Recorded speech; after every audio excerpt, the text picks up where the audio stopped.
A mafia café game. Think Café Enchanté, but the other way around.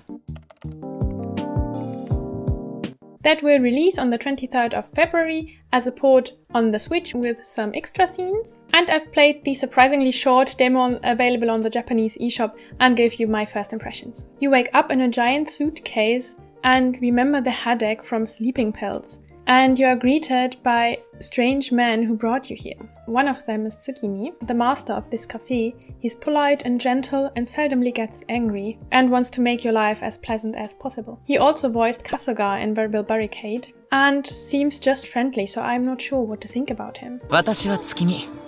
喫茶月影のマスターです。 The other one is Izuna. He seems cold and unsociable, but has a passion for cooking and coffee and quickly warms up to you and starts caring for you. He also voiced Dante in Pure Fury. He will voice Shadaku in the upcoming Tengaku Struggle and Lucien in Even If Tempest. 俺はイズナ。喫茶月影のバリスタ兼コック兼ウェイター兼殺し屋だ。 But this character kind of seems a bit boring and too stiff for me. As you apparently have lost your voice, you are given a smartphone to talk, and that is kind of also used as the heroine's face. Because apparently she has no facial expressions. You recognize this phone is the same as you used in your institution, and remember a man telling you not to talk about anything and to forget everything as he frees you and rescues you from that institution. You remember lights like from a laboratory and a doctor, and the mere memory makes you shudder. The new encountered men turn out to have an underworld cafe and especially take contract killing as a part-time job to their cafe life.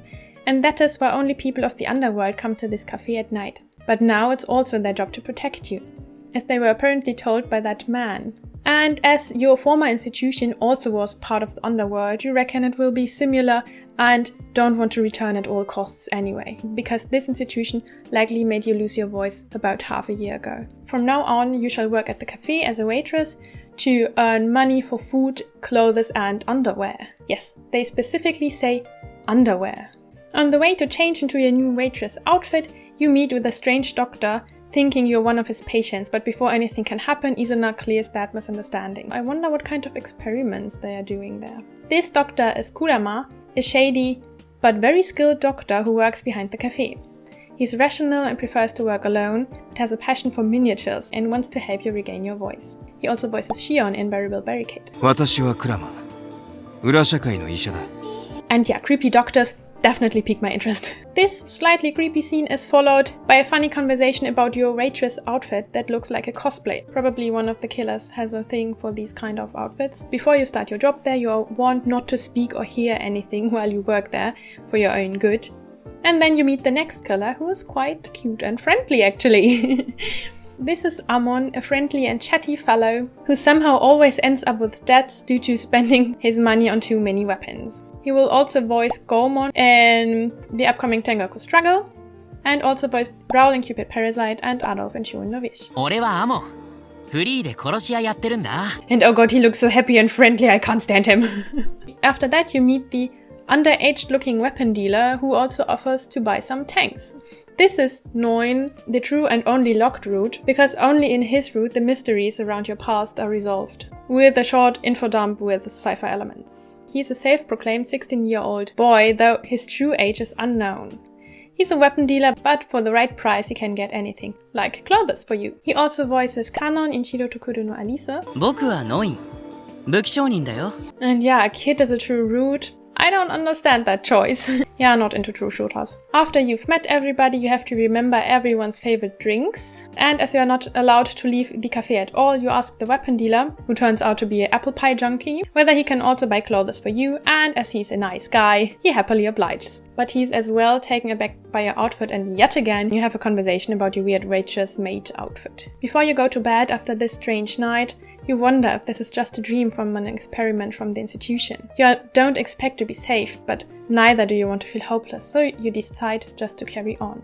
What brings me to the thoughts about the heroine. You can't name her because her chosen pen name is Ichigo or Strawberry. She seems extremely weak to me because though she cannot speak, there are still other means to protest or like to show your opinion. Like when you're harassed by a strange doctor, you can struggle instead of just staying there helplessly. On the other hand, she must have been through some truly traumatizing experiences she somehow withstood, considering what might have happened to her in this institution and what kind of experiments they did on her. But reviews say that her trauma is not properly addressed or dealt with in the game. And using a blinking phone screen instead of her face, like, is such a weird design choice.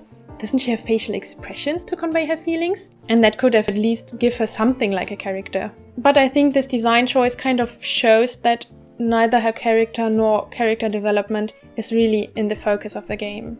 On the next day, you meet an American mafia boss and bodyguard who is treated a bit poorly. This bodyguard is Hasegawa, bodyguard of an American mafia boss. He is quiet and easily misunderstood due to his appearance, but actually has a kind heart and loves sewing and cooking. He also voices Riku in Lover Pretend, and Richiuro in Clock Zero, and Masato in Clicolite Eyes We Are streaming on Sundays.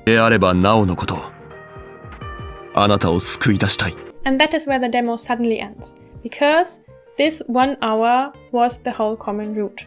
I kind of wish they would allow us to play like the first chapter of each character route, because I've heard they are all quite similar. And I wonder if the game will also be that short. I heard it's like a medium length and Japanese people can read one route in 3 hours. So maybe a realistic guess would be about 5 hours, but that's still, yeah, that's a medium length game, I would say. Concerning the art, only the character design was made by a famous artist who was also responsible for the design in Kamigami no Asobi or some Hakuoki games, but she didn't make the in-game art. The sprites look all quite friendly, with mostly high-pitched voices that I think represent the tone of the game. Those guys don't seem like scary killers, but more like nice dudes who just enjoy the smell of coffee. Same goes for the soundtrack. Though it is good, it mostly contains cafe music. That means the tone of the game will definitely be more cafe than action killer thing. Reviews say about 80% cafe happening and 20% slide action at the end of each route. So the action is obviously not the focus of the story, and there are more scenes like defrosting a refrigerator. So I think the demo reflects the tone of the game quite well. It's a fluffy game with cute romance, though it's not too romantic or even steamy. That does not have much in common with games like Pure Fiore or Cola X Malice or even Café Enchanté, except for the fact that it seems like something it is not. The Japanese level is surprisingly, or considering the actual setting, not surprisingly easy, as it's mostly cafe talker, so I think it's suitable for upper beginners or lower intermediate learners, with more complicated words when it goes in depth with the cafe vocabulary or like weapons or criminal vocabulary. So I would definitely recommend to check out the demo. And if you decide to buy the game physically afterwards, consider to buy it via the links in the description to hugely help me out make more and better videos without you having to spend an extra penny. I highly appreciate it. So for who is Killer and Strawberry Plus?